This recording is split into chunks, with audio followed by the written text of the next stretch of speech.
with regard to the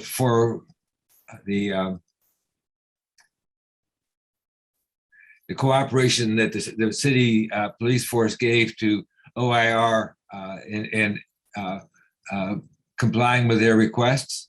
In some cases in the report, there was the word refused to provide documents. What I'm unsure about is, was it refused because they don't exist, or that they exist but weren't shared? There's a big difference between those two things. And I think the public and the commission needs to know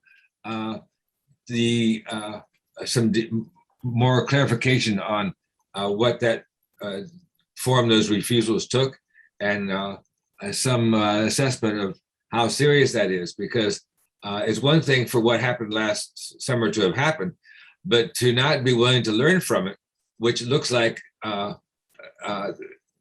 impression I'm getting from some aspects of this report, is very disturbing.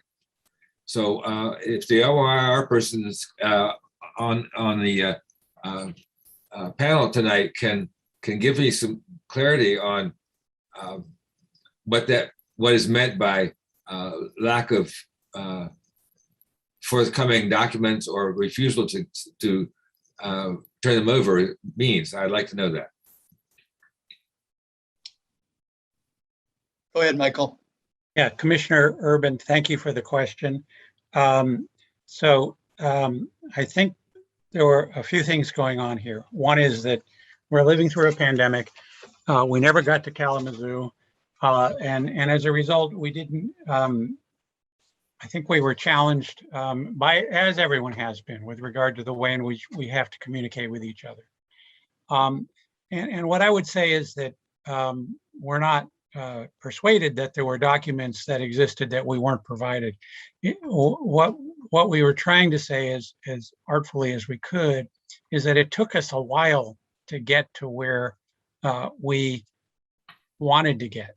So we'd make a request, and then it was only after a couple, 3 requests that we learned, for example, that the request for body camera footage that we had hoped to see in May and June, we weren't going to get, because there was no body camera footage, at least with regard to the crowd control unit, because they had not figured out a way, with one exception, most of them have not figured out a way to put the body cameras on their tactical gear in a way in which they could still record. It would have been helpful, as we indicate in our report, to have learned that right from Jumpstart, instead of after making a couple of requests for the information. So it was more of a halting process than we would have hoped it to have been. We again think that some of that may have had to do with the distance, the literal distance that we have had to live with in order to complete this project. And also I think this is probably, the first time, and maybe since the 2013 work that was done by the other group, since that KDPS was being asked to provide information, and that may have been some getting used to on their part.